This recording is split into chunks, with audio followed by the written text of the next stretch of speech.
Hello there, my spooky, scary skeletons. It's Cool in Real Life, your guide to the ghoulish, your share of the spook, and a fan of all things frightful. Welcome back to another episode of my Halloween Spooktacular. Today we are checking out some awesome home haunts, part 2, in Orange County in Riverside, California. And these home haunts are so much fun. So I can't wait for you guys to check them out. Let's go! Hey there, my spooky, scary skeletons. I am currently here at Hull House in Buena, California. They have a really fantastic and huge yard display that I'm really excited to check out. It looks super spooky and really eerie and creepy. So let's go check it out.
My spooky, scary skeletons. I'm here with Bill from Hull House, and you are the mastermind behind this awesome yard display. Yes. So can you tell me a little bit about how long you've been doing it? I've been doing this since 2014, and nice. It didn't start this big, but over the years it's progressed into what you see here. So very cool. And what's kind of your inspiration for your display? We are literally a mile away from Not Scary Farm, so that would be my biggest inspiration. I feel like we're all missing Scary Farm this year, yeah. So I have to ask, when it comes to home haunts or extravagant or large displays, not just regular decorations, how do your neighbors feel about this? I'm lucky enough that I live right next door to my sister on this side, and then they are completely fine with it. They love it too. Cool. So it works out perfectly. Across the street, I don't hear anything. So okay. They seem to be okay. So yeah. Well, that's really good. I'm glad. So far, everyone has had really cool neighbors, and I feel like now with everything that's going on, people are like just looking for like anything exciting. Yes. So they're like, you know what? Maybe it's a little loud, but I'll allow it. And I know that you guys are moving, and it's your last year here. Are you going to continue this at your new house? Yeah, so this will be our last year here. We're moving to Arizona. I don't plan to bring this to Arizona the first year, but over time, you know, Hull House is not dead. So well, that's good. We're just moving. So could you tell us a little bit about like the story of Hull House? It's not fully fleshed out yet. I'm still kind of working on it, but essentially it's an old funeral home that burnt down, and every year on Halloween night, the souls of the cemetery they come out. But again, it's not fully fleshed out. So, yeah. So yes. Well, that's really cool. I like when they have like a story behind it. Well, thank you. And I do, and then that's another cool thing about moving is I get to kind of explore that more and start fresh, you know, with that storyline. So I'm excited to do that. Well, that is very cool. Well, thank you so much for talking with me. Hey there, my spooky, scary skeletons. I am currently here at 1870 Haunt Manor. This looks awesome. They have some really cool spooks running around. They actually have a lot of actors, which is making me a little nervous. But this looks so cool. This facade is amazing. And let's take a closer look. And I think I'm gonna get out of here, actually.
my spooky, scary skeletons. I am here with Michael from 1870 Haunt Manor. You are like the creator, and this is so cool. So can you tell me how long you've been doing this for? Yeah, so this is gonna be my second year. This year, we usually do a maze, and then this year, because of COVID, we just stuck doing a display just for safety reasons. So yeah, that's what you see before right here, and yeah. Very cool, Yeah. very cool. And I wanted to point out, because you are younger and you're doing a haunt and you don't see that as often, you usually see a lot of adults. Can you tell us how old you are?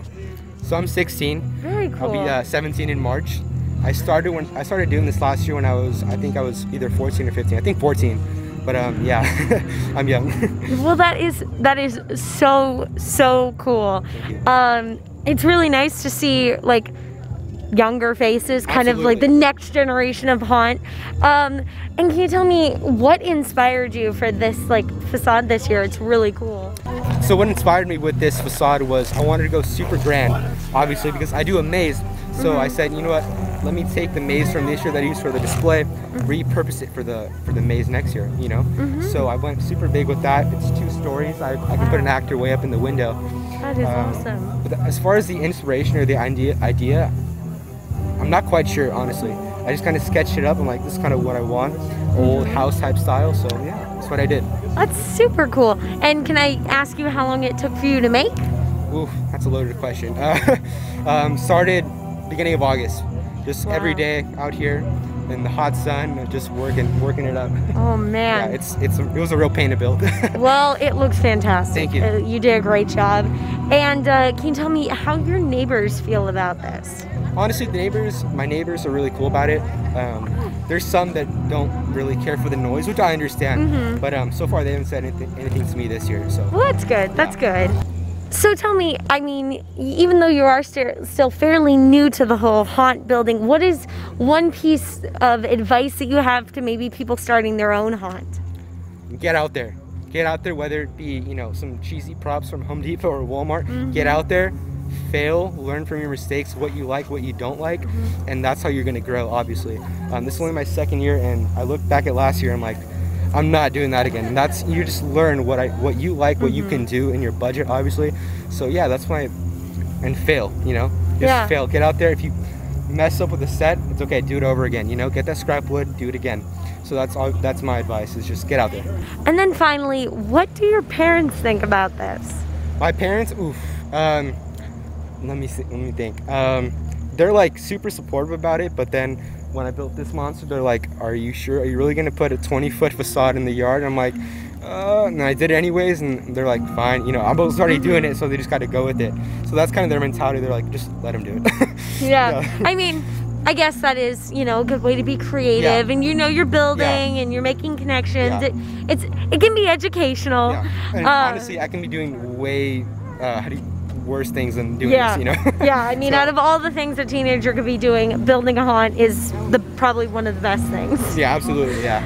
And I mean, it's Halloween. Everybody loves Halloween, and especially now with it being COVID, people need a little extra joy in their life.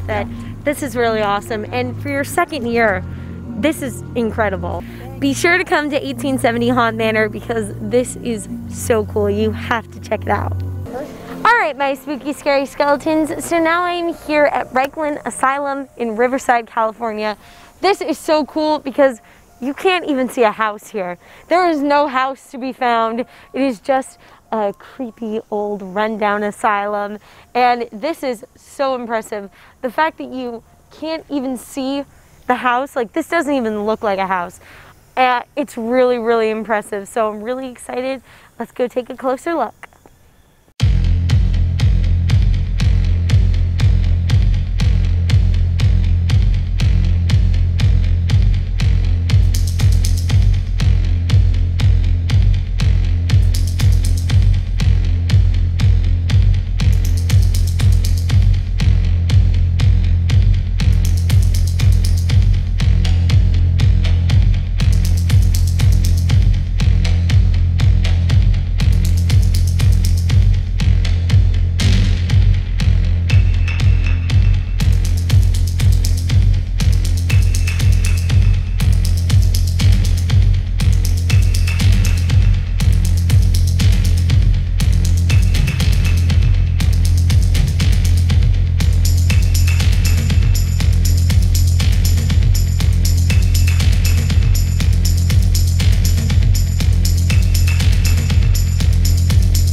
Hey there, my spooky, scary skeletons. I am here with Josh from Raglan Asylum. So can you tell me a little bit about what your inspiration was for this haunt? Definitely. So we've been doing Reichland Asylum for a few years now, and we typically bring inspiration from many different things. Reichland was based on a real court case that I was a part of, and I was a juror on a court case, and I met a Reichland. But that's kind of where the story started. But we've evolved it from there, and typically we do a home haunt. But this year we've just kind of downgraded to a yard display due to COVID to keep everyone safe. And well, I wouldn't really call this a downgrade. This is very, very cool. Yeah. Can you tell me a little bit about how long it took you to build and put up? Yeah, so typically we work year-round building sets and props. We've been working on this display for about 2 weeks setting it up, but we do work year-round on building our sets and props and costuming and all that kind of stuff. We work on year-round. That is awesome. And then I have to ask, when it comes to these home haunts, how do your neighbors feel about this? So, you know, for the most part, all of our neighbors have been nothing but supportive. But, you know, occasionally we do get, you know, visits from the city or things like that. But 95% of the time, it's nothing but positive feedback from our neighbors and people walking by or driving by, which is awesome. You know, our goal is to kind of keep the Halloween spirit alive, and people really seem to be respecting that, and we love it, you know. Awesome. So can you tell us a little bit about where people can find you and when you're open? Yeah, definitely. You can find us on Instagram or Facebook. We're Reichland Asylum. We'll be open lights on every night through November 1st this year. Friday through Sunday we'll be doing full effects with music and fog, and you might see some actors out here Friday through Sunday, so look out for a few of our, you know, key characters. But we'll be open every night through November 1st. And can you tell me how long you've been putting this event on? Yeah, I've been doing a haunted house for about 13 years now. This is the first year we've only done a yard display. Usually we do a haunted house, but 13 years we've been doing haunted houses in some form. Fantastic. That is awesome. Well, thank you so much for talking with me. Gotta come check it out, and I hope to see you there. Thank you. All right, guys. Weren't those home haunts just incredible? I loved them. I thought each one was so cool. Hull House was amazing with their super awesome lighting effects. 1870 Manor, it was so cool because not only was their facade so high that it had a second level that people could like stand in, but also it was made by a 16-year-old, which I think is super, super cool. And then finally, I think that Reichland was just so incredible because you couldn't even see their house. Their facade was massive that like it didn't even look like there was a house there, which I just thought was so cool. Plus they had a whole little side shop that was just filled with so much stuff. The detail was amazing. Leave a comment down below which one was your favorite because I want to know. I don't think I could pick a favorite because they were all so fantastic in their own little way. And let me know which home haunt you plan to visit this year, whether you're from California or whether you're not from California. Tell us about what little yard displays or home haunts you're going to be going to, because I think now that we don't have some of the bigger commercial haunts, we need the home haunts to comfort us during this difficult time. So if you enjoyed this video, don't forget to leave a like, comment, don't forget to subscribe, hit the notification bell so you're notified every time I upload a spooky video just like this one. I will see you all next time. Don't forget to stay spooky. Bye, guys.